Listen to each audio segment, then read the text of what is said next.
welcome to another episode of the Sacco Way. My name is Nina Shaban, and on this episode we are in Naivasha, where a number of Sacco CEOs have come together to speak and lay their grievances when it comes to the Sacco Societies Act that was amended very many years ago. I'm talking about 2007, 2008. We are in 2025. Now let's take a look at what they had to say. My name is Marlene Shields and I am from the United Kingdom. As you can probably tell by the accent, I'm not local. So I am a Sacco person. I have been in the Sacco sector in the United Kingdom for 36 years now.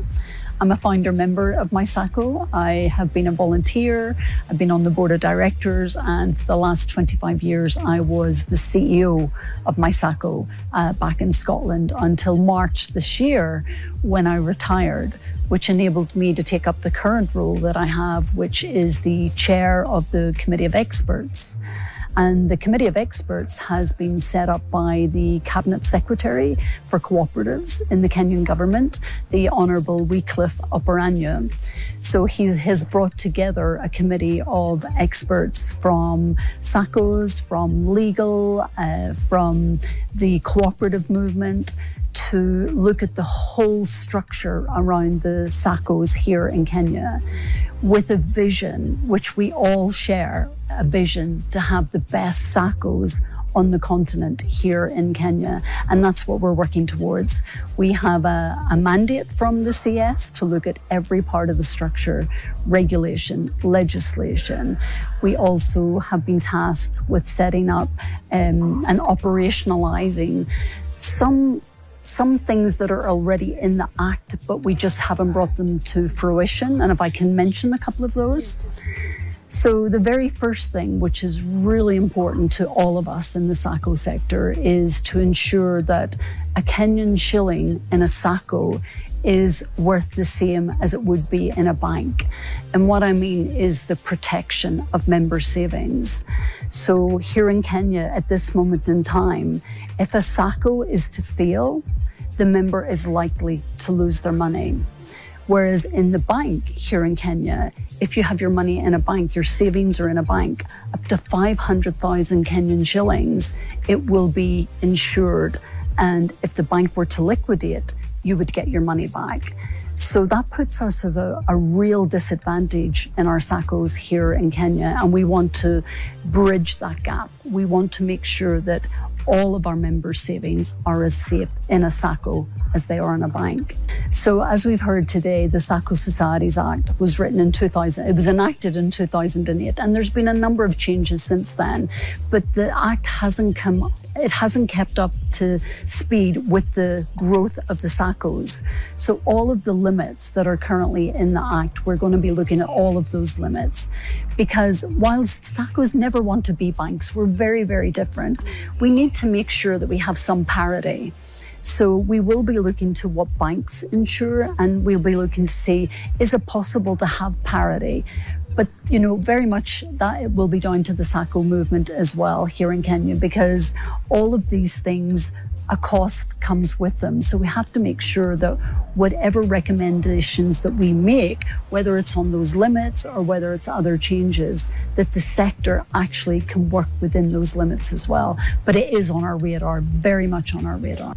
But what we're doing is we're looking at what needs to be insured and what is the risk. And one of the things that we are doing as a committee, we're looking at other jurisdictions around the world, and we're engaging with other jurisdictions. We're engaging with the Central Bank of Ireland and the regulator in Ireland.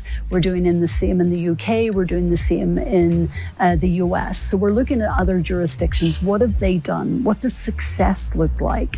And then what we're going to try and do is, what is the Kenyan Sacco system capable of? What's the capacity to make sure that actually we have the best system that we can possibly have for this country?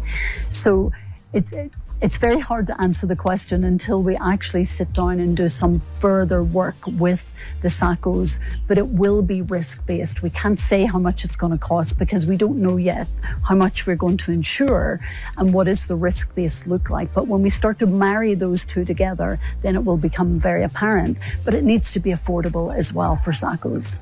And again, I'm very aware that we haven't fully deliberated, so it's very difficult for me to give you definitive answers because we're still on our stakeholder engagement phase at the moment. We're still in listening mode.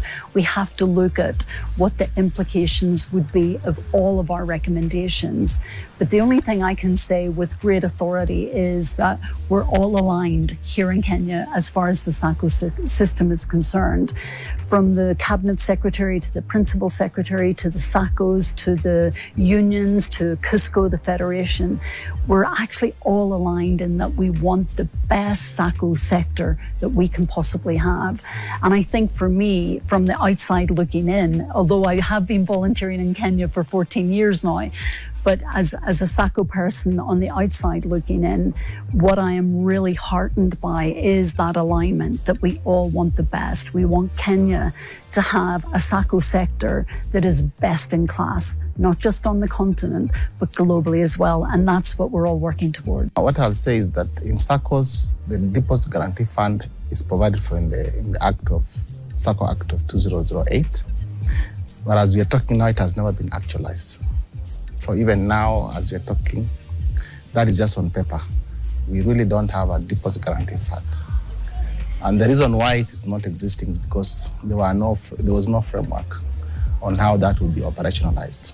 So currently, as we are talking, there's no deposit of any member in a SACCO that is guaranteed.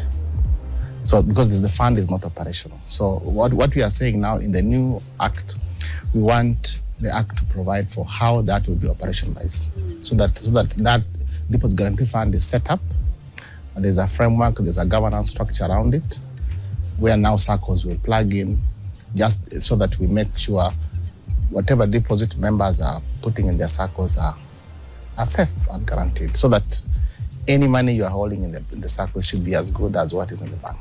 Of course, this is a financial sector market, and people are putting in their SACCOs money that need to be secure. And Deposit Guarantee Fund is one of the tools that banks have put in place, which also SACCOs need to be put in place, so that we assure we bring in that confidence of members against the security of their funds. So basically what you are saying is we need that to be operationalized so that we don't put members' funds to risk. Of course, currently, we are saying through the governance structures we put in place and the risk programs we put in place to provide security to members, actually, the members' funds are safe because we have built up capital that provides that safety. Just in case there's any trouble or challenge, the SACCOs have a fallback to their capital that they have been able to build. And that's why in the SACCO, prudential requirements is every SACCO, which is the deposit-taking SACCO, must have at least 10% of their capital, of their assets being capital. Of course, SACCOs have surpassed that. Like for me, in Kenya Police SACCO, we've surpassed it. We are doing about 34%. There are 21 billion capital, so that helps us to secure the SACCO and make sure it's financially very sound and stable. Yeah. And that provides that safety. But going forward, of course, the financial environment is changing. Risks are also increasing. We have cyber, we have things to do with a lot of challenges, for collapse of SACCOs and such kind of thing. We need a fund that needs to be operationalized so that safety can be put in place, so that members, we can pull as much deposit as we have in SACCOs here. Of course, as SACCOs being financial institutions, we may actually borrow a lift from what banks do, but with moderation in that we don't make it very, very punitive to members, because if you put it as a measure of how much deposit you put in place, then that could wipe a bigger portion of what members have, members' savings, which will also disadvantage what members are saving in their SACCOs. Yeah, but that should be moderated in a way that it's affordable and it's fair and easy, which can be accommodated by the members who are members of the SACCO. Yeah, the thresholds for secondary should be higher because they are carrying a bigger risk. Because secondary SACCOs basically they are holding deposit for the primary SACCOs, and if there's any collapse on that level, then many SACCOs will suffer, and that affects a bigger community. So I would think the primary SACCO level should be actually lower than what the secondary should be able to give. Yeah. People of share capital, they are the owners of the institution, so they carry the final risk in the institution. So in as much as they are the owners, it is the deposits to a great extent which is at risk, which is the saving. Shareholders basically carry the residual risk of the institution. The challenge with excluding it is the fact that some people look at it as a retirement scheme where they'll be getting dividends after they retire. So it should be considered. We have both big institutions and we have very small institutions. So somehow the big institutions should carry along the small ones so that they uplift them. In any case, we have one of our key principles in the industry, cooperation among cooperators and uplifting the well-being of the community. So when we uplift the smaller chunk SACCOs, then it means the bigger community from the smaller ones. When you're looking at regulation, it's also important to look at the risk exposure for each of the entities. So I wouldn't say they should be the same. In my opinion, actually, they should be higher because they are carrying an entity within an entity. Yeah. On the deposit guarantee fund, which of course has been anchored in the Sacco Act but not implemented. Now that we are going through these reforms, we want to implement it so that any member who is saving in a Sacco and the unfortunate thing happened that the Sacco goes down is able to be compensated a certain amount. So what we are looking at is through these reforms is to try and benchmark with the banking sector and see what cappings can we, of course, go by or adopt as we are doing this public participation. Let us look at what other sectors have done, the banking sector, so that and other jurisdictions within Africa, so that we can be able to borrow and have something that is progressive for our sector. Share capital basically is funds that belong to an institution. It means that if Arnold is a member of a Sacco, within the bylaws of the same Sacco, is supposed to contribute a certain amount as share capital. So this share capital is only transferable to another member, but it is not withdrawable. So that's why you see many Saccos declaring very good rates in terms of dividends, because that is what strengthens the institution. I always say that the strength of an institution is the capital base or the foundation.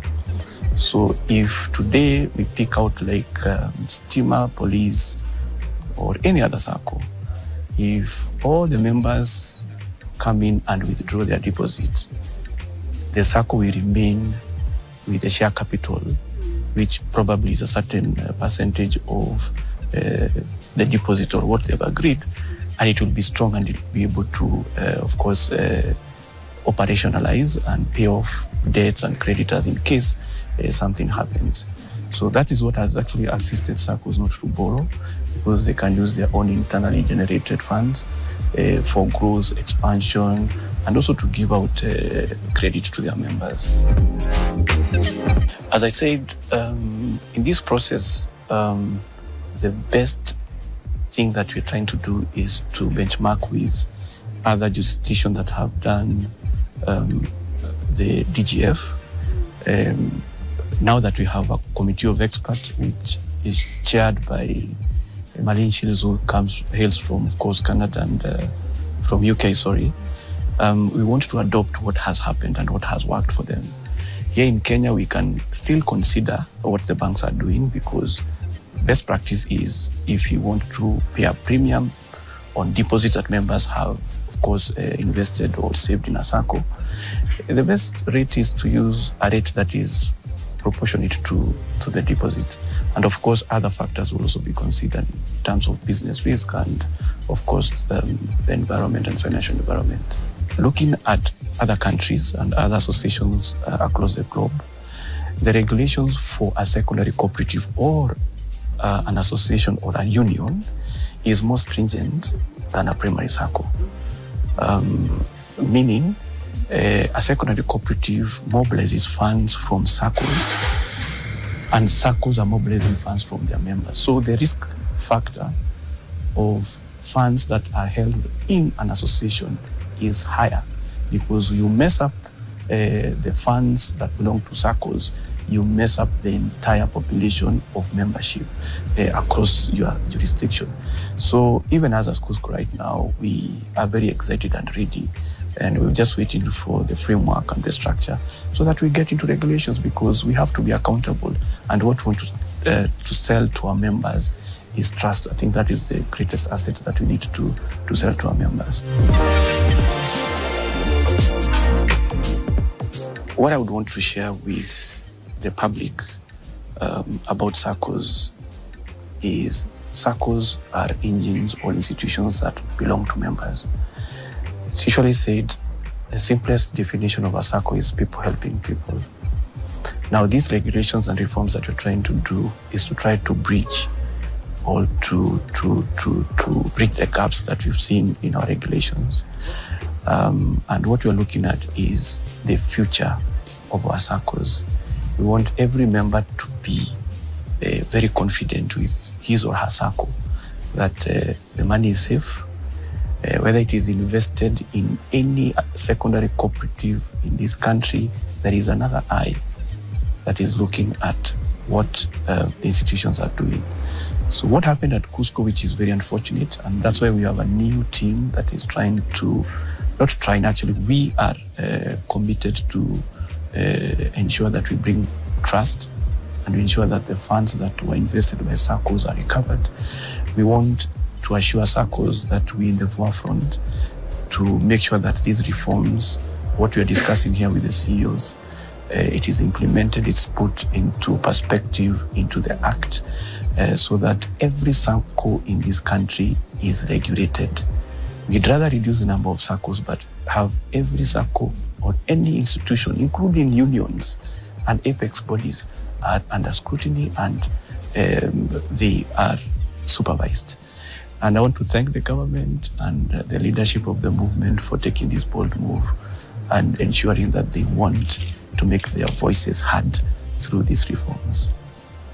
Well, that's it for this episode of the Sacco Way. In another 2 months, the committee of experts will be able to table their findings, and maybe there'll be a change in the Sacco sector.